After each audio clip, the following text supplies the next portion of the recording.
इस तरीके से पूछते हैं मुझसे चीजें कि मुझे समझ में आता है उनके अंदर कितना गुस्सा है, मेरे अंदर तो है कि इतना आरडीएक्स घुसा कैसे। जिंदगी मतलब चल रही है, कट रही है, वो मिल गया है पर अभी तक जो सरकारी नौकरी बोले थे अभी तक नहीं मिला है। पहलगाम में जो अटैक हुआ था वो बहुत तरारक था, बहुत डेंजरस था। आज 1 साल पूरा हो गया ये घटना के लिए। एक भी दिन नहीं ऐसा नहीं गया कि जिस दिन की उनकी याद नहीं आया। मैं तो बोलती हूँ कि मैं मरते दम तक वो नहीं भूल पाऊंगी। 2:30 बजे का समय था, मैं उसी में हूँ। मेरी आंखें खुली रहती है या बंद होती है, मेरे सामने उनका वो उनकी यादों को मैं भूला नहीं पा रही हूँ। मैंने ये घटना उस वक्त एक ही बार हुई है, पर मैं दिन भर में उन्हीं ख्यालों में रहती हूँ। मैं सबसे बात करती हूँ, हंसती हूँ, पर मेरे दिमाग में पीछे में कंटिन्यूसली वही घटना चलती रहती है। इस तरीके से पूछते हैं मुझसे चीजें कि मुझे समझ में आता है उनके अंदर कितना गुस्सा है, मेरे अंदर तो है। अब हम लोग तो राह चलती है, कई लोगों से चर्चा हो जाता था, अभी तक यार हमारे दिन में घुसे कैसे, सिक्योरिटी क्या है। सिर्फ सिक्योरिटी की बात नहीं है, जब एक इंसान बैठ के हाथ पकड़ के उनको ले बड़ा यही खा पी रहा था, उसका ब्रेन वॉश इस तरीके से उन आतंकवादियों ने किया था कि उसने इतना बड़ा अटैक किया। उसमें भी कहीं ना कहीं बहुत बड़ी चूक थी कि इतना आरडीएक्स घुसा कैसे। बट वही है ना कि जब बैठ के 10 अगर हाथ उठ रहे हैं बचाने के लिए तो 20 हाथ उठ जाते हैं उनके सपोर्ट के लिए। मेरा नाम प्रियदर्शनी आचार्य। मेरे हस्बैंड का नाम लेट प्रशांत कुमार सतपथी है। वो जो पहलगाम अटैक हुआ था 22/4/2025 को, तो वहाँ पर आतंकवादी के द्वारा निधन हुए थे। तो अभी 1 साल होने वाला है, तो 1 साल में आपका जिंदगी अभी कैसे बीती? 1 साल होने वाला है, जिंदगी मतलब चल रही है, कट रही है, जो बोलते हैं वो ही चल रही है। क्योंकि 1 साल कैसे निकल गया पता नहीं चला। एक भी दिन नहीं ऐसा नहीं गया कि जिस दिन की उनकी याद नहीं आया। पर अभी वो थे जब उस टाइम पर लाइफ दूसरा था, अभी पूरा अलग है। सबका नज़रिया भी चेंज हो गया है और जो मेरी खुद की भी जो लाइफ है वो पूरा का पूरा चेंज हो गया है। उस टाइम पर जो मेरी ख्वाहिश थी अभी वो मेरी डिमांड बन गई। मतलब जैसे कि मेरी जॉब उस टाइम पर मैं की थी, एक टेम्पररी जॉब में हूँ मैं, वो अभी खुद को जीने के लिए ज़रूरत सी बन गई है। वही टेम्पररी जॉब में मैं मतलब घर को संभाल रही हूँ, ऐसे ही चल रहा है।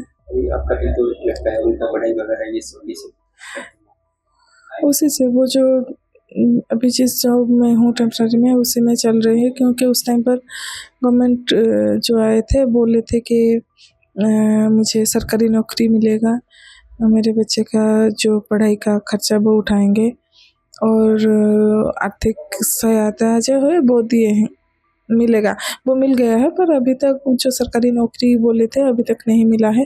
पर दूसरे स्टेट में वो मिल गया है, सेम इंसिडेंट में वो मिल गया है और उनके जो क्वालिफिकेशन वाइज ही मिला है। मैं वही बोलती हूँ जो प्रतिश्रुति वो दिए हैं गवर्नमेंट ने, वो उनका जो प्रतिश्रुति है वो जल्दी पूरा करे। क्योंकि 1 साल हो गया है। क्योंकि ये जो केस हुआ था वो इंटरनेशनल न्यूज़ था और सारे देश मतलब उस टाइम पर जितना भी स्टेप उठाया गया था भी बहुत अच्छा स्टेप था। उस टाइम पर गवर्नमेंट जो बोले हैं वही सब फुलफिल करेंगे तो अच्छा होगा। पहलगाम में जो अटैक हुआ था वो बहुत तरारक था, बहुत डेंजरस था। उसको तो हम अभी मैं तो बोलती हूँ कि मैं मरते दम तक वो नहीं भूल पाऊंगी। बहुत डेंजर था वो सब कुछ। आपके पति जो है कौस्तुभ नंदोटे, उनके जाने के बाद आपकी जिंदगी में क्या बदला? उनके जाने के बाद बदलाव तो कुछ भी नहीं हुआ है। सिर्फ मैं उस टाइम उनके साथ जो फ्रेश रहती थी वैसा हो नहीं रहा है। मैं हमेशा दुख में ही बुरी रहती हूँ। उनकी यादों को मैं भूला नहीं पा रही हूँ। क्योंकि सुबह से लेके शाम तक अगर शाम को भी खाना कुछ बनाने का रहेगा तो उनको पूछ के ही मैं बनाती थी कि आज हर रोज़ शाम को भी मेरा फ़ोन रहता था, दिन में 3-4 बार हम फ़ोन करते थे और क्या खाना बनाओ ये पूछ के फिर बनाती थी। तो वैसे उनको कैसे भूल पाऊँगी, मैं नहीं भूल पाती। अभी 1 साल के बाद जो इस 1 साल के दौरान पीएम मोदी जी ने जो ऑपरेशन सिंदूर और ऑपरेशन महादेव किया, इससे आपका थोड़ा बहुत तो दुख जो है हल्का हुआ? हाँ, मोदी जी ने जो ऑपरेशन सिंदूर और ऑपरेशन महादेव जो किया है, उससे हमारा दुख थोड़ा तो हल्का हुआ है, लेकिन नहीं, ऐसा नहीं लगता कि उससे कुछ फ़र्क पड़ेगा, क्योंकि उन्होंने हमको हमारे पति को मारा तो हम उनको मारेंगे, उससे थोड़ी ना अपना कुछ हल्का हो जाएगा दुख, अपने पति थोड़ी ना वापस आएंगे। तो मैं तो कहती हूँ उनको समझाओ और कुछ भी करो, उन लोगों की तरफ ये मैसेज डालो कि आपका लड़ा सरकार से साथ है, तो आप सरकार के साथ बातें करो, आप सरकार के साथ लड़ो। सर्वसामान्य लोगों को मार के आपको कुछ भी नहीं मिलने वाला, उल्टा हम आपके लोग मारेंगे, आप हमारे लोग मारेंगे, तरीका ऐसे ही चालू रहेगा। इससे अच्छा कि आप ये स्टॉप करो।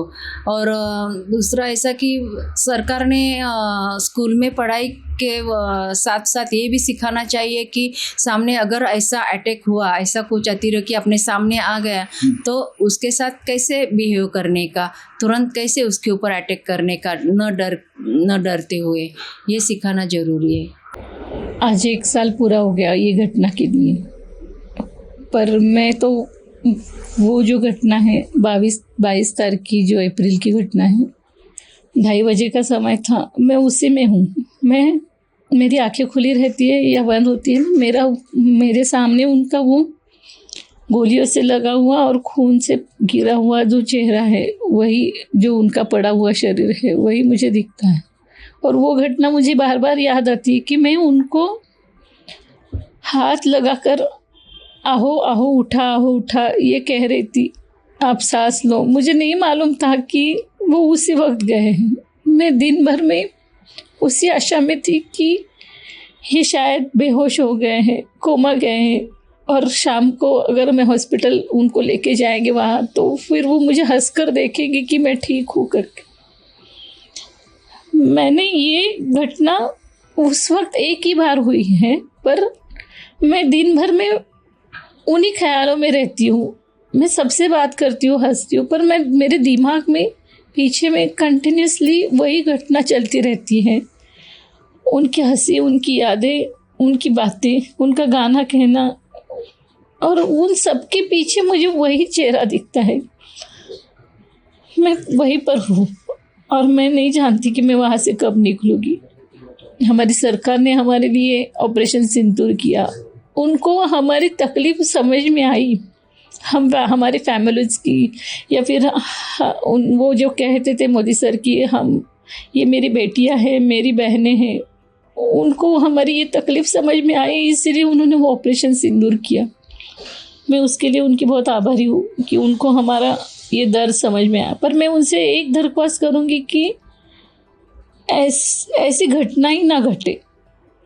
किसी भी औरत पर उसके पति को सामने मरता हुआ देखना बहुत तकलीफ वाली बात है, क्योंकि वो औरत उस वक्त से उसी 1 सेकंड से लेकर विधवा बन जाती है। ये बहुत बहुत तकलीफ वाली बात है। और कैसे भी हो ना, समाज बोलता है ना, इसको भी सिंदूर लगाना चाहिए। तो वो जो मैं सबसे सुनती हूँ ना, वो बहुत दर्द देने वाला होता है। घर की पूरी जिम्मेदारी आपकी लड़की के ऊपर आई है, क्या लगता है आपको दैनंदिन जीवन में क्या मुश्किल का सामना? ये घटना के बाद ना हमारी सिचुएशन बहुत ज़्यादा डिफ़िकल्ट थी। अब पहले 6 महीने हम दोनों ने बहुत तकलीफ़ में निकाले, और फिर हमारी सरकार ने हमारी अभी हमने जो प्रॉमिसेस किए थे वो पूरे किए, तो अभी तो ठीक है, हमारा चल जाएगा। पर वो जब सिचुएशन थी कि हम लोग जो मेंटल स्ट्रेस में थे और वो घटना की वजह से हम लोग जो तकलीफ़ में थे, वो दुख हमारा कोई नहीं बांट सकता। मैं और मेरी बेटी इससे खुद ही निकलने की कोशिश कर रहे हैं।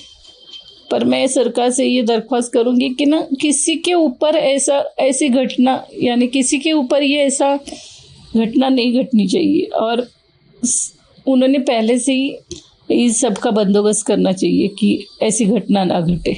सरकार ने क्या करना चाहिए, क्या ऐसा घटना ना घटे, इसके लिए क्या लगता है आपको? मैं तो चाहती हूँ कि ज़्यादा से ज़्यादा अपने आर्मी फोर्स बढ़ाए, और जो उनके जो कंडीशंस है ना, जो मिलिट्री भर्ती करने के लिए इतना ज़्यादा हाइट, इतना ज़्यादा ये, वो थोड़ा कम करना चाहिए, ताकि ज़्यादा से ज़्यादा लोग मिलिट्री में भर्ती हो सके, पुलिस में भर्ती हो सके, और फिर हमारे देश की रक्षा के लिए ज़्यादा से ज़्यादा जवान हो।